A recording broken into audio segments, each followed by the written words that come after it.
लग्नाच्या पहिल्या रात्री तो नवरीच्या जवळ गेला आणि शारीरिक संबंध ठेवण्यासाठी कपडे काढले अन् असं भयंकर प्रकार.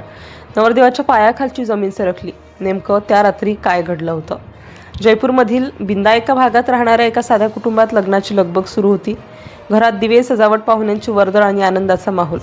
घरातील मुलांचं लग्न ठरलं होतं. शेजारच्या ओळखीने उत्तर प्रदेशातील एका मुलीशी संबंध जुळवण्यात आले होते. मुलीचं कुटुंब दूर असल्यामुळे सगळं थोड्या घाईगडबडीत ठरलं, पण घरच्यांना वाटलं नशिबाने चांगली मुलगी मिळाली.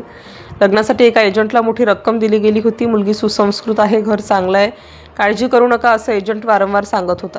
कुटुंबाने विश्वास ठेवला. लग्न मंदिरात साध्या पद्धतीने पार पडलं. वरमाला झाली, मंगलाष्टके झाली आणि सगळ्यांनी नवदाम्पत्याला आशीर्वाद दिले. घरी आल्यावर नव्या जोडप्याचं जोरदार स्वागत झालं. घरभर हसण्याचे आवाज, मिठाईचे ताट, फोटो, व्हिडिओ सगळं अगदी स्वप्नासारखं चाललं होतं. नवरी ही शांत, लाजरी आणि कमी बोलणारी वाटत होती. कुणालाही संशय येईल असं काहीच नव्हतं. पहिल्या दिवशी सगळेच थकले होते, त्यामुळे पहिली रात्र फारशी खास झाली नाही. उद्या आरामात बोलू असं म्हणत दोघे झोपले. घरच्यांनाही वाटलं सगळं सुरळीत आहे. दुसऱ्या दिवशी नवरी थोडी शांतच राहिली. घरातल्या स्त्रियांशी कमी बोलणं, फोनवर सतत कुणाशी तरी चॅट करणं काहींना थोडं विचित्र वाटलं, पण नवीन घर असल्यामुळे कुणी जास्त विचार केला नाही. आणि मग आली तिसरी रात्र, ज्या रात्रीने सगळं बदलून टाकलं. घरातले सगळे झोपले होते. वातावरण शांत होतं. नवरदेव हळूहळू नवरीच्या जवळ गेला. मनात अनेक स्वप्न, अपेक्षा आणि उत्सुकता. तो तिच्याशी बोलू लागला, पण नवरी अचानक घाबरल्यासारखी मागे सरकली. तिने कारण सांगायला सुरुवात केली. कधी तब्येत बरी नाही, कधी थकवा, कधी डोकेदुखी. नवरदेव गोंधळला, पण त्यानेही आग्रह केला नाही. रात्र गेली, सकाळ झाली, पण नवरदेवाच्या मनात शंका घर करू लागली. काहीतरी बरोबर नाही असं त्याला वाटत होतं. नवरीचं वागणं दिवसेंदिवस अधिकच विचित्र चाललं होतं. तिसऱ्या दिवशी रात्री पुन्हा तो तिच्या जवळ गेला. यावेळी मात्र नवरीने अचानक विषय बदलला. फोनवर कुणाशी तरी बोलून ती बाहेर गेली. बराच वेळ ती परत आलीच नाही. नवरदेवाला अस्वस्थ वाटू लागलं. तोही बाहेर गेला, पण नवरी दिसली नाही. घराच्या मागच्या बाजूला दरवाजा किंचित उघडा होता. त्याच्या मनात धडकी भरली. तो पुन्हा आत आला. खोलीत नजर फिरवली.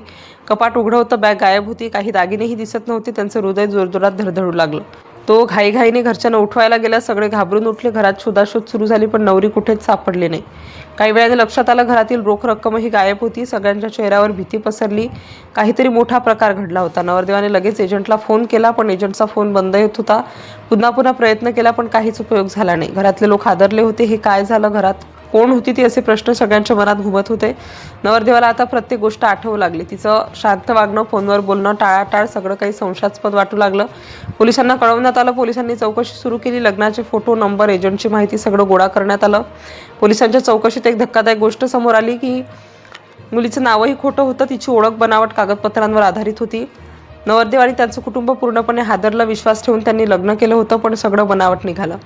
पोलिसांनी सांगितलं की अशी टोळी अनेक ठिकाणी सक्रिय आहे. लग्नाच्या नावाखाली पैसे घेऊन फसवणूक केली जाते. आता नवरदेवाच्या पायाखालची जमीन खरोखरच सरकली होती. 3 दिवसांपूर्वी ज्याला तो पत्नी मानत होता, ती अचानक गायब झाली होती. या घटनेने संपूर्ण परिसरात खळबळ उडाली. लोकांनीही सावध राहण्याची गरज व्यक्त केली. आणि शेवटी सत्य समोर आलं. ती नवरी नव्हतीच. ती एक फसवणूक करणाऱ्या टोळीचा भाग होती. आणि लग्नाच्या तिसऱ्या रात्री घरातील पैसे, दागिने घेऊन ती कायमची फरार झाली होती.